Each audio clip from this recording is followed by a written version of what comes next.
اگلا سوال ہے جی علی بھائی کہ کیا معاویہ کاتب وحی تھے یا عام منشی ہی تھے؟ پہلی بات یہ منشی والا جو لفظ ہے نا یار، یہ میرے گاٹے فٹ کیا ہوا تھا ادھر لوگوں نے، اور مجھے کہتے ہیں نہیں وہ دیکھو نہیں منشی کہہ رہا ہے، یہ منشی کوئی نٹوریس ورڈ نہیں ہے سر۔ ایک زمانہ تھا یہ لوگ فخریہ بتایا کرتے تھے کہ میں منشی ہوں، یہ فلاں بندہ منشی ہے وہاں پہ، یہ کوئی نیگیٹو ورڈ نہیں ہے۔ کلرک کی آپ سمجھ لیں یا اسٹینوگرافر کی آپ سمجھ لیں اردو ہے منشی، لکھت پڑھت کرنے والا بندہ۔ بڑے بڑے تاجروں نے دکانوں پہ رکھے ہوئے ہوتے ہیں۔ ایون یہ منشی والی جو حدیث صحیح مسلم کے اندر آتی ہے نا کہ حضرت معاویہ رضی اللہ تعالیٰ عنہ نبی الاسلام کے منشی تھے، یہ علامہ وحید الزمان صاحب نے خود منشی ترجمہ کیا ہوا ہے، لیکن وہ سر پرانی صحیح مسلم میں کیا ہوا ہے، جو صحیح مسلم پہلے چھپی تھی نا جس کا پی ڈی ایف ہے، اب جو پرنٹ کیا مکتبہ اسلامیہ نے انہوں نے اس کو نا کاتب لفظ کر دیا ہے۔ تو منشی لفظ کوئی نٹوریس نہیں ہے، آپ کاتب کہہ لیں بے شک۔ تو اس میں مسلم شریف الفاظ ہیں کہ وہ کتابت کیا کرتے تھے، منشی تھے۔ کاتب وحی کے الفاظ صحیح مسلم میں نہیں ہیں، وہ میں نے ساری حدیثیں اس میں جمع کی ہیں۔ اس میں صرف اتنے الفاظ ہیں کہ عبداللہ بن عباس کو نبی الاسلام نے بھیجا کہ معاویہ کو بلا کے لکھواؤ، بلاؤ میں نے کچھ لکھوانا ہے، خط لکھوانے تھے۔ ایک بار گئے تو وہ واپس آئے، ان کا کھانا کھا رہے ہیں۔ دوسری بار تیسری بار جب ایسے ہوا تو نبی الاسلام کی مبارک زبان سے نکل گیا کہ اللہ اس کا پیٹ نہ بھرے، ٹھیک ہے۔ یہی وہ حدیث ہے جو امام نسائی نے شام میں سنائی تھی تو ان کو شہید کر دیا گیا تھا کہ تم کہتے ہو خصائص علی لکھی ہے تو امیر شام کی بھی کوئی فضیلت بیان کرو، ان کا یہ لو پھر فضیلت سن لو، ٹھیک ہے، اگر سننی ہے۔ پہلے تو انہوں نے بڑا کہا کہ یار ان کی فضیلت کوئی نہیں ہے، اگر سننی ہے تو تم سے ہضم نہیں ہونی، تو انہوں نے یہ حدیث سنائی۔ اچھا، اس حدیث سے نا وہ کہتے ہیں نہیں جی یہ تو دعا دی ہے ان کو، آپ کو سمجھ ہی نہیں آیا، کیونکہ کہتے ہیں امام مسلم اس کے ساتھ حدیث لے کے ہیں کہ اے اللہ اگر میں کسی کے لیے ایسے کلمات بولوں، میں بھی ایک انسان ہوں، میں بھی بعض اوقات ایسی زبان سے بات نکل جاتی ہے انسان ہونے کے ناطے، تو اگر میں کسی کے لیے ایسے کلمات نکال دوں اور وہ اس کا اہل نہ ہو، پوائنٹ ٹو بی نوٹڈ، تو میری اس بد دعا کو اس کے لیے دعا بنا دینا۔ یہ وہ اس کا اہل نہ ہو، یعنی مراد کیا کہ اگر وہ بد دعا کا اہل ہو تو پھر بد دعا ہی رکھنا، یہی مطلب ہوا نا۔ اگر وہ اہل، اچھا اب وہ یہ اب بعد میں ہم ڈیسائیڈ کرتے ہیں یہ بد دعا بنی ہے یا دعا بنی ہے۔ یہی حدیث دلائل النبوہ امام بیہقی کی کتاب میں آتی ہے۔ اس کتاب کا نام ہی بتا رہا ہے کہ اس میں سے رزلٹ کیا نکلا۔ دلائل النبوہ وہ کتاب ہے جس میں نبی علیہ السلام نے جو پروفیسیز دی تھی نا کہ مستقبل میں یہ ہوگا اور وہ پورا ہو گیا، اس کے اوپر یہ 3500 احادیث پہ مشتمل امام بیہقی کی کتاب ہے۔ عمار کو ایک باغی جماعت قتل کرے گی، یہ بھی دلائل النبوہ میں ہے، اور وہی ہو گیا، ٹھیک ہو گیا۔ اسی کانٹیکسٹ میں دیکھنا ہے اس کتاب کا ٹاپک کیا ہے۔ اب یہی حدیث جب امام بیہقی اس میں لے کے آتے ہیں تو وہ کچھ بتانا چاہ رہے ہیں نا کہ نبی اسلام نے کسی کو بدعا دی تھی تو وہ بدعا پوری ہو گئی، ٹھیک ہے نا، تبھی وہ غیبی خبر بنے گی نا، تو وہ حدیث لے کے آئے ہیں۔ لیکن اللہ معافی دے وہ حدیث بھی یاد ہی لکھتے ہیں۔ اور شیخ زبیر صاحب نے بھی ایک مضمون لکھا تو وہ لکھ دیا وَكَانَ يَكْتُبُ الْوَحِي۔ یہاں سے غلام مصطفیٰ ظہیر صاحب نے میرے خلاف ایک رسالہ نکالا سنہ میں سے، اس میں انہوں نے لکھا کہ جی یہ تو کہتا ہے منشی ہے۔ میں نے کب کہا ہے کہ سادہ منشی ہے؟ ہم کہتے ہیں پوری بات کریں۔ کانا یکتب الوحی، ادھر بھی مسلم والی حدیث ہے، اس میں ابن عباس کہتے ہیں کہ وہ وحی لکھا کرتے تھے۔ مسلم میں ہے کہ وہ کاتب تھے، لیکن اس کے بعد لکھا ہوا ہے کہ جو نبی علیہ السلام نے بدعا دی نا، اس کے بعد وہ راوی کہتے ہیں کہ پھر وہ بدعا لگ گئی ان کو اور پوری زندگی ان کا پیٹ نہیں بھرا، ٹھیک ہے۔ یہ الفاظ وہ سکپ کرتے تھے۔ کاتب وحی والی بات لیتے، میں اسے کہتا ہوں کہ پوری آپ بات بیان کریں۔ اور دوسرا اگر یہ دعا بنی ہے نا تو پھر جس صحابہ کو نبی علیہ السلام نے کوئی دعا دی ہے نا تو سر پھر حدیثوں میں ملتا ہے کہ ان کو وہ چیزیں لگی ہیں۔ جیسے بخاری میں ہے کہ نبی علیہ السلام نے انس بن مالک کو لمبی عمر کی دعا دی تھی، تو بخاری میں موجود ہے، وہ کہتے ہیں کہ مجھے اللہ نے اتنی لمبی عمر دی ہے، 82 سال حضور کے بعد وہ زندہ رہے ہیں، کہ کتنے وہ اپنی اولاد میں سے کتنے بچوں کو دفنا چکے ہوئے تھے، 110-12 سال کے ہو کے وہ فوت ہوئے ہیں۔ تو جس کو جو دی ہوئی ہے نا نبی علیہ السلام نے دعا، تو آپ کو حدیثوں میں پھر ملے گا کہ وہ دعا اسے لگی ہے اور وہ پوری ہوئی ہے اس طریقے سے۔ یہاں جب نبی علیہ السلام نے ان کو دعا دی تھی کہ ان کا پیٹ خدا نہ بھرے، اور یہ کہتے ہیں یہ دعا ہے، تو پھر حدیثیں ہونی چاہیے تھی کہ وہ دعا یہ کس صورت میں بنے گی کہ ان کا پیٹ بھر جائے. تو پھر اس پہ حدیثیں ہونی چاہیے تھی کہ وہ ایک لقمہ ہی زبان پہ رکھتے تھے تو پیٹ بھر جاتا تھا, ان کو کھانے کی ضرورت نہیں پڑتی تھی, کئی دن تک کچھ کھائے پیے بغیر وہ زندہ رہتے تھے. یہ پریکٹیکلی دعا کا اثر ہونا چاہیے تھا نا. اس کی بجائے اگر یہ آتا ہو کہ وہ اتنا کھاتے تھے پیٹ پھر بھی نہیں بھرتا تھا, تو پھر وہ دعا ہوگی. ایک بندہ کھائے اس کا پیٹ نہ بھرے, تو وہ ذرا اپنے بزرگوں سے علماء سے پوچھ لیں آپ وہ کیا ہے. اگر دوسری والی بات موجود ہے تو آپ وہ بتا دیں. بلکہ الاوائل کتاب ہے امام ابن ابی عاصم کی, اس کتاب کا نام یہ ہے کہ دنیا میں پہلے کام کون کون سے ہوئے. یہ جو حدیث ہے سب سے پہلے اللہ نے قلم کو پیدا کیا, یہ وہ حدیث لے کے آئے ہیں. الاوائل کتاب میں لے کے آئے کہ نبی علیہ السلام فرمایا میری امت کا پہلا شخص جو میری سنت کو بدلے گا وہ بنو امیہ سے ہوگا. یہ البانی نے بھی لیا اور پھر لکھا کہ اس سے مراد وہ شخص ہو سکتا ہے جس نے خلافت کو وراثت بنا دیا ہے, یعنی امیر شام, کیونکہ حضرت عثمان نے تو اس میں الفاظ ہیں کہ وہ آل امیہ سے ہوگا. یہ بھی الاوائل میں ہے کہ پہلا شخص. الاوائل میں ایک ہے کہ پہلا شخص جس نے جمعے کا خطبہ بیٹھ کے شروع کیا وہ امیر شام تھے, کیونکہ ان کا پیٹ بڑا تھا تو وہ کھڑے ہو کے خطبہ نہیں دے سکتے تھے, دعا لگی ہوئی تھی نا. تو وہ جو دعا ہنسنا نہیں, اس میں آپ ہنسیں گے تو وہ ہنسی کو لے کے بیٹھ جائیں گے, وہ کہیں گے علمی بات نہیں ہو رہی ہے, ہنسی اپنے اندر ہی رکھیں آپ. تو مطلب بات یہ کہ وہ پھر اور طرف چل پڑتے ہیں. تو ہم کہتے ہیں یہ دیکھیں آپ ساری چیزیں, ہمیں نہ مجبور کریں کہ ہم ان باتوں میں اور مزید آگے جائیں. میرا یوٹیوب پہ کلپ بھی ہے کہ حضرت معاویہ کاتب وہی تھے. ہم کہتے ہیں بالکل ہے, لیکن بات پوری بیان کریں, پک اینڈ چوز نہ کریں, پوری بات امت کو بتائیں. پھر سلف کا فام بھی بتائیں, جو آپ سلف کے فام کا رونا روتے ہیں کہ امام بیہقی نے اس کے ساتھ کیا لکھا ہے کہ ان کا پیٹ نہیں بھرا. یہ نہیں لکھا کہ وہ تھوڑا سا کھاتے تھے تو کئی دن تک پیٹ بھرا رہتا تھا. دعا تو تبھی ہوگی نا کہ پیٹ بھر جائے. پیٹ نہ بھرنا کسی کا اگر یہ دعا ہے تو وہ کہتے ہیں, وہ اس میں خود بھی مانتے ہیں کہ وہ جو پھر کہتے ہیں وہ بلکہ یہاں پہ وہ جو ایک مفتی صاحب بریلویوں کے گزرے ہیں جنہوں نے جال حق لکھی ہے نام لیے بغیر, گجرات کے, انہوں نے ایک دفاع پہ امیر شام کی کتاب لکھی ہے. اس میں وہ لکھتے ہیں کہ جو ابن باز 3 دفعہ گئے ہیں نا, ہو سکتا ہے امیر شام کو بتایا ہی نہ ہو اور باروں بار سے ہو کے آگے ہوں, اس لیول تک ڈیفینڈ کرتے ہیں. تو پہلے تو میں ان کو الزامی جواب یہ دوں گا کہ وہ تہاڈا منڈا نہیں سی. ابن عباس جڑا ہے نبی علیہ السلام دا کزن سی, جس کے بارے میں بخاری میں حدیث ہے اسے قرآن کا علم عطا فرما, ٹھیک ہے نا, سیاڑا بیڑا بندہ سی. اور بڑے بڑے صاحب حضرت عمر کے قریب نہیں ہوتے تھے, وہ قریب بیٹھتے تھے علم کی وجہ سے. دوسری بات, آپ نے امیر شام کو بچانے کی خاطر نبی علیہ السلام کو تختہ مشق بنا دیا کہ آپ علیہ السلام نے تحقیق ہی نہیں کیا کہ ابن عباس نے پیغام بھی میرا دیا یا نہیں دیا. یہ تو کفر میں چلی جاتی ہے بات, اور باروں بار ہو کے آ گیا اور آپ اتنے جذباتی ہوئے کہ آپ نے بدعا دے دی ہے. اور تیسری بات جو بہت خطرناک ہے کہ حضرت صاحب تسی تے علم غیب نو مندے ہو, مطلب نبی علیہ السلام نے علم غیب ہی نہیں سی کہتے, اندروں ہو کے نہیں آیا, باروں بار آیا پھر بھی بدعا دیتی. سب سے بڑا پوائنٹ ان کے لیے یہ ہے, یہ تو کہتے ہیں نبی علیہ السلام کو علم غیب ہے. جب علم غیب ہے تو آپ کے عقیدے کے تحت نبی علیہ السلام کو پتا ہوگا کہ وہ اندر سے ہو کے یا نہیں ہو کے, اور اگر آپ اس کے باوجود نبی علیہ السلام پہ جھوٹ باندھ رہے ہیں تو سر آپ امیر شام کو بچاتے بچاتے اپنا ایمان ہی گوا بیٹھے. اور میں نے یہی دیکھا ہے جو ان کا جھوٹا دفاع کرتا ہے نا وہ ایمان سے چلا جاتا ہے. کیوں چلا جاتا ہے؟ اس لیے کہ صحیح مسلم میں حدیث ہے 240 نمبر حدیث کہ نبی علیہ السلام نے, مولا علی کہتے ہیں کہ نبی امی نے مجھ سے یہ عہد لیا تھا کہ اے علی اس ذات کی قسم, نبی علیہ السلام نے کی حدیث بیان کرنے سے وہ کہتے ہیں اس ذات کی قسم جس نے اناج کو دانے کو پھاڑ کے نباتات اگائے اور مخلوقات کو پیدا کیا, نبی امی نے مجھ سے یہ عہد لیا تھا کہ اے علی تجھ سے محبت نہیں رکھے گا مگر مؤمن, تجھ سے بغض نہیں رکھے گا مگر منافق. تو سر جو جھوٹا دفاع کرے گا ایمان سے خارج ہوگا. سچا دفاع ہم کرتے ہیں کہ ہم ان کے کلمے کا احترام کرتے ہیں, انہیں مسلمان سمجھتے ہیں, ٹھیک ہے جی, ہم ان کو منافق اور کافر نہیں کہتے. اور شیعہ کا بھی یہ موقف ہے. اس کی وجہ یہ ہے کہ اگر شیعہ کہتے ہیں کہ اگر ہم ان کو کافر کہہ دیں نا تو ہمارا مقدمہ ہی ختم ہو جائے گا. وہ کہتے ہیں ہم یزید کو بھی کافر نہیں کہتے. کیوں جی؟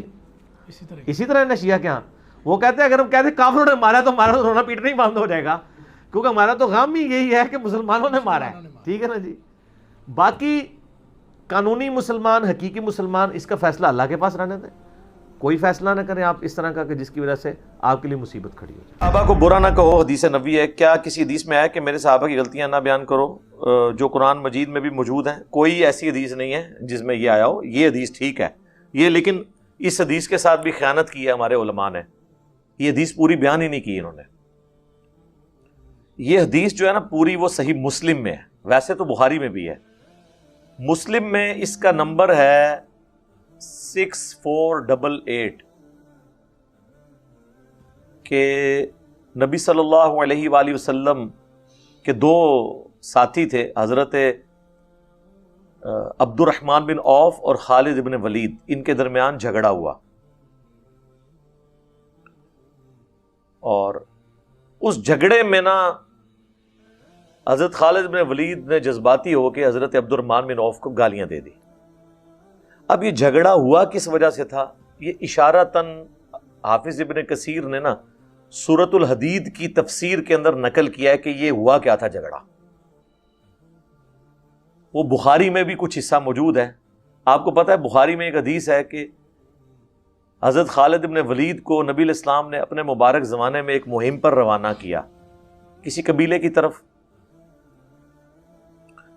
اب وہ قبیلہ تھا مسلمان، لیکن ان بیچاروں پینڈوؤں کو، اعرابیوں کو کمیونیکیشن سکلز نہیں آتی تھی۔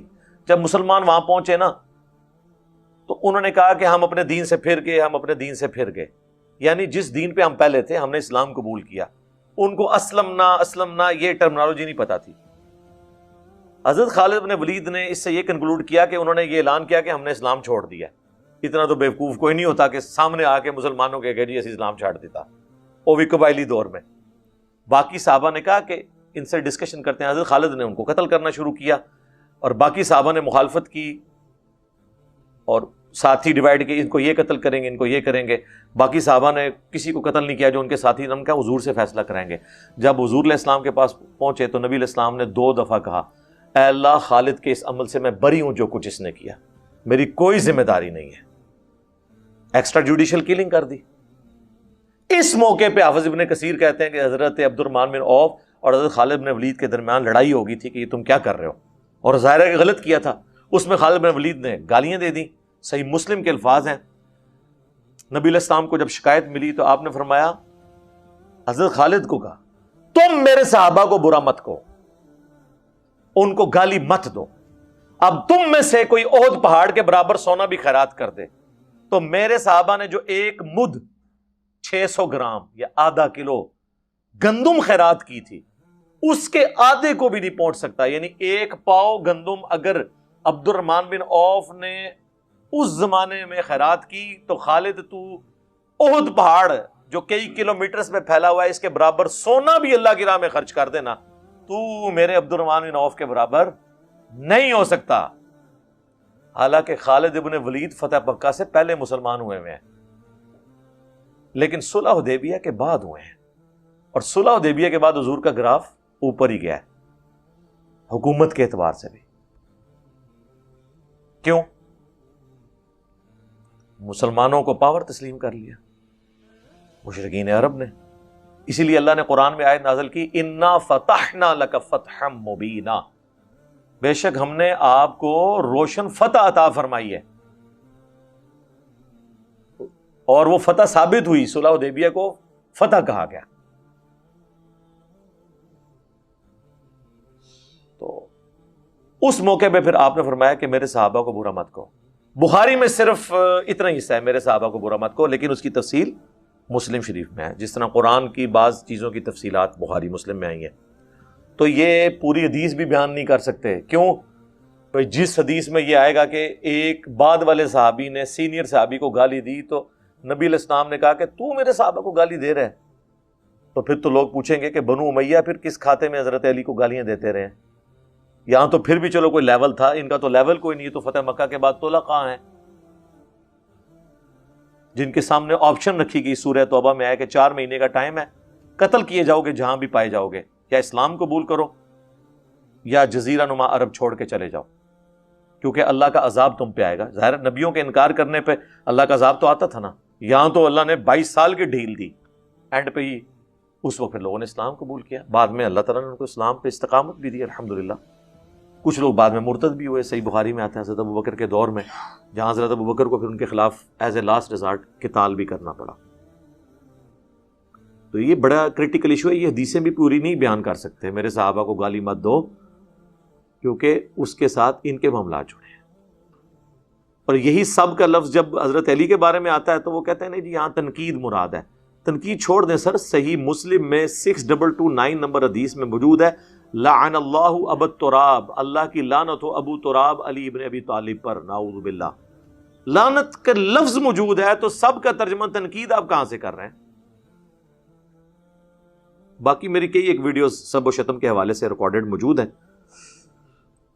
مفتی تقی عثمانی صاحب کی غلط بیانیاں حضرت معاویہ رضی اللہ تعالیٰ عنہ کے دفاع پہ جو انہوں نے ایک جعلی کتاب لکھی, میں نے اس کا پوسٹ مارٹم کیا ہے, اور ان کے بڑے علماء بھی انہوں نے بھی یہاں رابطہ کیا, یار یہ ہم کن لوگوں کے پاس پڑھتے رہے, ہمیں یہ کچھ یہ سکھاتے رہے. خیر یہ ٹاپک لادا ہے. تو باقی رہا ان چیزوں کو ڈسکس کرنا, ڈسکس کرنے کے بعد ناموس پہ حملہ نہیں ہونا چاہیے, وہ حرام ہے. ہمارا رافضیوں سے, غالی شیعہ سے یہی اختلاف ہے کہ وہ اس کی بنیاد پہ آج کی ڈیٹ میں صحابہ کرام کو گالیاں دیتے ہیں, یہ غلط ہے. آپ بس چیزیں ہائی لائٹ کریں گے, عبرت, اور آگے چل پڑیں گے جو نبی علیہ السلام نے کیا ہے. سورہ یوسف میں حضرت یوسف علیہ السلام کے بھائیوں کا ذکر ہے, وہ بھی صحابہ تھے, اور وہ تو بڑے تگڑے صحابی ہیں, ان کے تو بھائی بھی نبی ہیں اور ان کے باپ بھی نبی ہیں. اور آج بھی ہم کہتے ہیں برادران یوسف مثال دی جاتی ہے. کیوں؟ برائی تو برائی ہوتی ہے. حضرت آدم علیہ السلام کی جو اجتہادی غلطی ہے آج تک ڈسکس ہوتی ہے, لیکن اس کے بعد توہین نہیں کرنی. یہاں پر بھی جو جو معاملات ہینڈل ہوئے ان کو اس طریقے سے ڈسکس کیا جائے گا, لیکن اس کے بعد آپ نے توہین نہیں کرنی. اور اگر آپ کہیں گے ہم نے ڈسکس نہیں کرنا ہے تو پھر تو قرآن میں جو غزوہ احد کے بارے میں ہوا, جو بخاری مسلم میں احادیث باقی ایشوز کے اوپر ہیں, ان کا آپ کیا کریں گے؟ اللہ کے فضل سے. اور اپنے گھر کی خبر لو, تمہارا ابا جس کے اوپر تمہارے فرقے کا نام ہے وہابی, اس کے بیٹے عبداللہ بن محمد بن عبد الوہاب نے ایک کتاب لکھی ہے سیرت الرسول, فری پی ڈی ایف ہماری ویب سائٹ سے ڈاؤن لوڈ کریں. خلفائے راشدین کے اوپر چیپٹر باندھے ہیں, اس نے وہ جملے لکھے ہیں کہ ان کی کانپیں ٹانگ جائیں. اس نے لکھا ہے اس کے اندر کہ حضرت معاویہ نے شہادت عثمان کا جھوٹا الزام حضرت علی پہ لگایا اور بیعت سے بھی منحرف ہوئے, لیکن اللہ تعالیٰ نے حضرت علی کو سرخرو کیا. پھر انہوں نے لکھا کہ بنو امیہ 60 سال تک گالی گلوچ کرواتے رہے, تنقید بیان کرتے رہے, تضحیق کرتے رہے حضرت علی کی ممبروں کے اوپر, لیکن اللہ تعالیٰ نے مولا علی کی شان کو بلند کیا. اور پھر انہوں نے مسند احمد کی حدیث نقل کی کہ اصحاب نے جنگ چھوڑ دی تھی قتل عمار کے بعد, اور حضرت عمرو بن عاص نے حضرت معاویہ سے کہا کہ عمار قتل ہو گیا, اور رسول اللہ نے فرمایا تھا عمار کی قاتل جماعت وہ باغی ہے. تو انہوں نے کہا ہم نے اسے قتل کیا ہے, نہ یہ علی ساتھ لے کر آتا, یہ اس کے ساتھیوں نے لا کے ہمارے نیزوں کے آگے پھینک دیا, اور نہ یہ شہید ہوتا. تو حضرت علی کو جب یہ خبر پہنچی تو انہوں نے کہا اچھا پھر اس کا مطلب ہے کہ حمزہ کے قاتل رسول اللہ تھے, نہ لے کر آتے اور نہ وہ شہید ہوتے. اچھا یہ آج یہ کوئی جملہ بولے تو لوگ کہیں گے جی حضور کی مثال دے کے گستاخی کر دی ہے. بھائی جو موٹے دماغ کے لوگ ہیں نا, انہیں سمجھانے کے لیے پھر اس طرح کی بات کرنی پڑتی ہے, اور یہ مولا علی کی سنت ہے پھکی دینا. پھکی چیز ہے, الزامی جواب سی جو مولا علی نے دیتا. پھر اسی طریقے سیدہ عائشہ کے بارے میں بھی انہوں نے اس میں لکھا ہے کتاب میں کہ پوری زندگی وہ روتی تھی, ان کا دوپٹہ آنسوؤں سے تر ہو جاتا تھا, اور حضرت علی نے جو عزت کے ساتھ انہیں گھر رخصت کیا وہ بھی سیرت الرسول میں لکھا ہوا ہے. ایک ایک چیز انہوں نے لکھی ہوئی ہے اس کے اندر. یہ تو وہابیوں کے اپنے امام نے لکھا ہوا ہے, اس کو کیوں نہیں کہتے کہ ایران کے ٹکڑوں پہ پلنے والا جانور آیا نا دڑ تھلے ہوں. اور کچھ عرصے سے یہ لوگ میری دشمنی میں اتنے آگے گئے ہوئے تھے کہ حنفیوں کے بزرگوں کو اپنا امام بنا کے پیش کر رہے تھے, لیکن میں نے انہوں نے گاٹیاں تو پھاڑ لیا آ کے. ملا علی قاری ہائے ہائے ہائے صدقے رحمہ اللہ, یہ سارے وہابی سے رحمہ اللہ لکھتے ہیں اپنی کتابوں میں. 1014 ہجری میں فوت ہوئے ہیں. انہوں نے مشکات کی شرح لکھی ہے مرقہ, اس میں 5878 نمبر حدیث قتل عمار والی جو مشکات میں آتی ہے اس کے کانٹیکسٹ میں ملا علی قاری نے اتنے گاڑے فتوے لکھے ہیں کہ وہ بات ہم نے کبھی اپنے پلیٹ فارم سے نہیں کی ہے. اس کو نہیں کبھی انہوں نے کہا کہ نیم رافضی اور فل رافضی, پتہ ہے کہ اگلے دن بریلوی اور دیوبندی منہ توڑ کے رکھ دیں گے. اور تمہیں تو سور کہہ کے چلے جائیں تو تم لوگ آگے بول نہیں سکتے ہو, بلکہ سور نہیں سورا دے سور. ہاں تو ملا علی قاری لکھتے ہیں, کتنے سخت بھاری جملے وہ لکھ رہے ہیں, اتنے سخت جملے لکھ رہے ہیں کہ ہم یہ بات کریں تو یہ لوگ کہیں گے یہ تو بڑی گستاخی کر رہے ہیں. انہوں نے لکھا ہے کہ حضرت معاویہ رضی اللہ تعالیٰ عنہ نے حضرت علی کی بیعت نہیں کی. انہیں چاہیے تھا کہ وہ حضرت علی کی بیعت کرتے اور خلافت منفیت کی طلب ترک کر دیتے. جو ان کے دل میں حکومت کی لالچ تھی نا اسے چھوڑ دیتے. پھر انہوں نے نمبر 2 ساتھ یہ لکھا کہ انہوں نے خون عثمان کو ڈھال بنایا ہوا تھا اپنی بغاوت کو چھپانے کے لیے. انہوں نے کہا کہ یہ پولیٹیکل ایک انہوں نے گیم کی ہوئی تھی, اندر بغاوت تھی چھپی ہوئی, یعنی خون عثمان کا بدلہ انہوں نے کہا ڈرامہ بازی ہے. کون؟ ملا علی قاری کہہ رہے ہیں. تیسرا انہوں نے کہا کہ حدیث عمار کہ عمار کو باغی جماعت قتل کرے گی, یہ حضرت معاویہ کے دل میں چھپی ہوئی جو بغاوت تھی اسے ایکسپوز کر دیتی ہے کہ اندر ان کے کچھ اور تھا. ہاں. نمبر 4 حضرت معاویہ کے ایٹیچیوڈ کی وجہ سے قرآن اور سنت دونوں مہجور ہو گئے, پیٹھ کے پیچھے ڈالے گئے. اندازہ کریں اتنے سخت الفاظ. پھر انہوں نے آگے جا کے لکھا لیکن ہمیں چاہیے چونکہ وہ صحابی تھے ہم اپنی زبانوں کو بند رکھیں. ہاں, اس کا مطلب ہے یہ ساری باتیں کرنا یہ زبان کھولنا نہیں ہے بلکہ یہ حقائق بیان کرنا ہے. اور وہ صحیح کہہ رہے ہیں, یہ بات انہوں نے ٹھیک لکھی ہے کہ ہمیں چاہیے زبانیں بند رکھیں, یعنی مراد یہ ہے کہ لان دان نہ کریں. ہاں,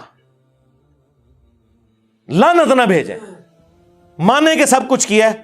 اور یہ ماننا اس لیے ضروری ہے کہ ہمارا مقدمہ ہی ختم ہو جائے گا میرے بھائی. پوری رافضیت اسی کے اوپر تو کھڑی ہوئی ہے. وہ مولانا اسحاق صاحب نے صحیح کہا تھا کہ اگر انہوں نے ان 3 بندوں کی غلطیاں مان لی ہوتی نا, حضرت معاویہ رضی اللہ تعالیٰ عنہ, حضرت مغیرہ ابن شعبہ رضی اللہ تعالیٰ عنہ, حضرت عمر بن عاص رضی اللہ تعالیٰ عنہ, تو ابو بکر اور عمر کی داڑیاں نہ کھینچی جاتی. یہ وہاں تک پہنچے اس لیے کہ جب انہوں نے کہا کہ یہ کیا تو ان کو تو پتا چل گیا کہ یہ تو وہ لوگ تھے جن کے بارے میں تو بخاری مسلم میں چیزیں آئی ہوئی تھی. لہٰذا یہ منہج جو اہل سنت کا فراڈ کے اوپر مبنی ہے, انہوں نے یہ رزلٹ نکالا اور ان کا سودا پھر بک گیا. ظاہر ہے ہر فرقے کے پاس کوئی ایک تگڑی شے ہوتی ہے جس کی بنیاد پہ وہ اپنا فرقہ چلا لیتا ہے. ہاں, ہر فرقے نے ایک ایک مضبوط بات کوئی پکڑی ہوئی ہے. کل حزب بما لدیہم فرحون. اور کل تک یہ امام حنیفہ کو نیفا کہتے ہوتے تھے, وابی. ہاں جی, وہ 80 ہجری میں پیدائش ہوئی ہے نا, تو 80 کے وہ حروف ابجد, بعض جگہ 70 ہجری بھی ہے, بعض جگہ 80. وہ کہتے ہیں وہ کتے کے بنتے ہیں, یہ کتے کی پیدائش کا سال ہے. یہ کہا کرتے تھے یہ لوگ. آج امام حنیفہ رحمہ اللہ کہہ رہے ہیں صرف میری دشمنی میں. تو سرکار پھر رک جاؤ, ہاں پھر دس دینے کہ امام حنیفہ نے کیا فرمایا ہوا ہے. امام ابو محمد حارثی 340 ہجری میں حنفیوں کے امام فوت ہوئے. انہوں نے مناقب ابی حنیفہ پہ کتاب لکھی, اردو میں بھی اس کا کچھ حصہ ٹرانسلیٹ ہو چکا ہے. انہوں نے اپنے شاگردوں سے فرمایا کہ جانتے ہو کہ اہل شام ہم سے کیوں بغض رکھتے ہیں؟ اس لیے کہ ہم یہ کہتے ہیں کہ اگر ہم حضرت علی کے زمانے میں ہوتے تو حضرت علی کے ساتھ مل کر اہل شام کے خلاف قتال کرتے, بنو امیہ کے خلاف, اہل شام کے خلاف, حضرت معاویہ کے خلاف. اس لیے یہ ہم سے بغض رکھتے ہیں. تو یہی بات میں نے کی تھی, اور یہ بات تو اللہ نے ایک میری زبان پہ جاری کی الحمدللہ تاکہ ان کی غلاظت باہر نکلے. کئی سال پہلے جو مفتی اعظم پاکستان تھے, مفتی اشرف قادری صاحب, مراڑیاں, یہ گجرات کے رہنے والے تھے, مفتی احمد یار خان نعیمی صاحب کے شاگرد. مفتی منیب صاحب تو شاہی کوئی نہیں ان کے مقابلے پہ, جتنی بڑی وہ علمی شخصیت ہے. میں 2001-2 میں ان سے میری ملاقات ہوئی ہوئی ہے. ان کا اہل سنت رسالہ نکلتا تھا, وہ ہم سینکڑوں کی تعداد میں یہاں منگواتے تھے جب ہم بریلوی تھے. ان کی تو باقاعدہ ویڈیو ہے, انہوں نے یہی بات کی ہوئی ہے. جو میرے دل کی بات ہے وہ یہ ہے کہ واللہ اگر کبھی اس زمانے کے اندر ہم موجود ہو یا میں محمد اشرف قادری موجود ہوتا تو میں تلوار اٹھا کے مولا علی رضی اللہ تعالیٰ عنہ کے ساتھ ہوتا اور مولا علی رضی اللہ تعالیٰ عنہ کی طرف سے حضرت امیر معاویہ کے لشکر کے ساتھ میں لڑتا بھی. تو یہ ہمارے عقیدے کا تقاضا. ناصبیوں کا نظریہ کیا ہے کہ جی دونوں مجتہد تھے, ہاں جی, اب ہمیں یہ فیصلہ کرنے کا حق نہیں پہنچتا کہ ہم کہیں کہ کس کا اجتہاد صحیح تھا اور کس کا اجتہاد غلط. بے قصور و بے خطا حضرت معاویہ, یہ نعرہ مہم ناصبیت ہے. اس سے ناصبیت کی بو آتی. اور اس وقت تک بریلوی اسے فخریہ پیش کرتے تھے. اس وقت کسی نے ان پہ فتوا نہیں لگایا, کئی سال تک ویڈیو عام رہی ہے. لیکن وہی بات ہے کہ ہماری بات ان کو اس لیے چبھتی ہے کہ ہم پھر ایسی بات کرتے ہیں کہ, اور پھر جس پیشن میں پیش کرتا ہوں نا, اس سے پھر ان کی فرقے کی موت واقع ہو جاتی ہے. اس لیے کبھی یہ کوئی پلی لینے کی کوشش کرتے ہیں, کبھی کوئی پلی لینے کی کوشش کرتے ہیں. تو میں نے ان کو بار بار کہا ہے کہ اللہ کے بندو, آپ لوگوں نے غلط بندے کے ساتھ متھا لگایا ہے. آپ جتنا بولیں گے میں اتنا آپ لوگوں کو ایکسپوز کروں گا. ابھی میں چھوڑ سکتا تھا, حالانکہ میں کتنا یہ ٹاپک اس کو ایڈریس کر چکا ہوں, لیکن یہ 2-3 سال کے بعد نکلا ہے نا باہر, اور بجائے آ کے توحید کا کام کرے, ناسبیت کا جھنڈا اس نے اٹھایا نا, ٹھیک ہے نا. تو اور یہ جی وہ ان کا علمی لیول دیکھیں, بالکل وہی باتیں جو بریلوین کے خلاف کرتے تھے. او جی گھر میں 2 بڑے لڑ پڑے تو بچوں کا کام نہیں ہے. او قرآن حدیث بیان کر. ایسا انسان گمراہ ہے, بدباطن ہے, جو صحابہ کرام کے درمیان ہونے والے اختلافات کو آپس میں بیٹھ کے زیر بحث لاتا ہے. خاندان کے 2 بچے بیٹھ جائیں اور پردادا اور ان کا بھائی, ان کے درمیان جو اختلاف ہوا تھا اس کو لے کے بیٹھ جائیں, دادا بڑا ظالم تھا, پردادا اس سے بڑا ظالم تھا, نہیں اس کا بھائی بیچارہ ٹھیک تھا. تو عقل مند لوگ کیا کہیں گے کہ تو کون, تیرا منہ اور تیرا دادا, تجھے شرم نہیں آتی اپنے دادے کے بارے میں بات کرتے ہوئے؟ کل کا بچہ تو, اور غلطیاں نکالنے بیٹھ کر دادے اور پردادے کی. ارے ساری کائنات کے دادے قربان ہو جائیں امیر معاویہ کے قدموں پر. ارے ساری کائنات کے دادے قربان ہو جائیں امیر معاویہ کے قدموں پر. ارے ساری کائنات کے دادے قربان ہو جائیں امیر معاویہ کے قدموں پر. کہ ہمارا دادا یہ تھا تو ہمارا پردادا یہ تھا. اور ماموں پارٹی گھر میں اگر چچا اور تایا کی لڑائی ہو اور وصیت دادے نے لکھی ہوئی ہو سٹامپ پیپر کے اوپر, تو بچوں کا کام نہیں ہے کہ بتائیں کہ تمہارے دادے نے یہ لکھا تھا اس کے لیے اور یہ اس کے لیے, آپس میں نہ لڑو اور ٹیکسٹ کو فالو کرو. تو یہی تو ہم کہہ رہے ہیں کہ بخاری مسلم میں موجود ہے, عمار کو باغی جماعت قتل کرے گی. تقتلہ الفئۃ الباغیہ یدعوہم الی اللہ ویدعونہ الی النار. ہم نہ بتائیں کہ رسول اللہ نے فرمایا ہے, یہ چاچے تائے کی لڑائی ہے. ہم بتا رہے ہیں کہ ہمارا جو روحانی باپ ہے, النبی اولا بالمؤمنین من انفسہم وازواجہ امہاتہم, نبی مومنین کی جانوں پر ان سے بڑھ کر حق رکھتے ہیں, اور نبی کی بیویاں امت کی مائیں ہیں.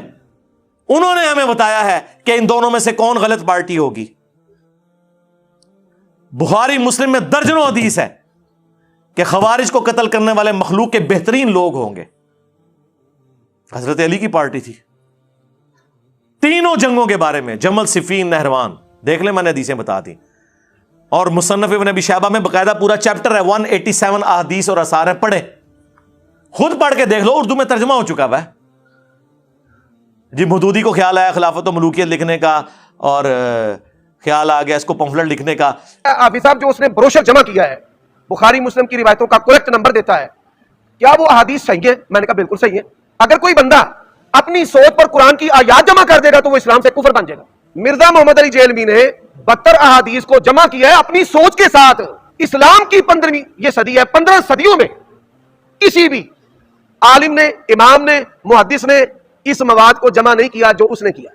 آپ ان تمام احادیث کو صحابہ, تابعین, ائمہ محدثین کے فہم سے سمجھ لیں, مرزا صاحب ہر چیز سے فارغ ہو جاتے ہیں. کسی محدث نے کیوں لکھا؟ محدث نے لکھا تو انہوں پتہ نہیں سی نا, تو انہوں تے بخاری مسلم دا بھی خالی نہ ہی پتا سی. اور دوسرا, کس محدث نے کتاب لکھی ہے نماز محمدی تکبیر تحریمہ سے سلام تک؟ زبیر علی زئی صاحب نے. دسو کسی حال تک کسی محدث نے اس ٹائٹل سے کوئی چیز لکھی ہے؟ کس محدث نے بخاری کی اس حدیث سے کہ نبی علیہ السلام کو زہر آلود بکری جب پیش کی گئی, بخاری مسلم دونوں میں آتا ہے, کچھ صحابہ بھی شہید ہو گئے اسے کھا کے, حضور نے بھی زبان پہ رکھی لیکن پھر اگل دی, مرزانہ طور پر وہ بوٹی بول پڑی. اس سے وہ کہتے ہیں کہ جی نبی کو اگر علم غیب ہوتا تو صحابہ قتل نہ ہوتے. کس محدث نے اس حدیث سے علم غیب کا رزلٹ نکالا ہے؟ وابیو تمہارے علاوہ. حضرت عائشہ پہ تہمت لگی, کہتے ہیں نہیں اتنا عرصہ حضور کو پتہ نہیں چلا جب تک کہ قرآن کی آیات نازل نہیں ہوئی. کس محدث نے حدیث افک, اما عائشہ پہ تہمت لگنے والی حدیث سے یہ رزلٹ نکالا ہے کہ حضور کو علم غیب نہیں تھا وابیوں سے پہلے؟ تو کہیں گے نہیں جی یار یہ تو کوئی دلیل نہ ہوئی, جو رزلٹ نکل رہا ہے وہ تو ہم بیان کریں گے چاہے کسی نے بیان نہ کیتا. تو سرکار جنگ جمل, صفین, نہروان پہ بھی تو حدیثیں موجود تھی, اور اسے جو رزلٹ نکل رہے تھے وہ ہم کیوں نہ بیان کریں؟ آئے ہونا داڑھ تھلے ہونا, علمی بات کرو. خود سارے کام تم لوگ کر رہے ہوتے ہو, ہمیں بلیم کرتے ہو ان چیزوں کے اوپر. اور جس کا دل کرتا ہے کچھ عرصے بعد ایک نیا چوہا چھوڑ کے تے انہوں بے عزت کرانا سے پیش چھڑ دینے. ਉਹ ਮੈਂ ਤੇ ਕਹਿ ਤੁਸੀਂ ਇਬਨ ਤੈਮੀਆ ਨੂੰ ਵੀ ਲੈ ਆਓ ਨਾ, ਉਹਦੇ ਨਾਲ ਵੀ ਇਹੀ ਕੁਝ ਹੋਏਗੀ। ਹਾਂ ਹੋ ਗਈ ਬਲਕਿ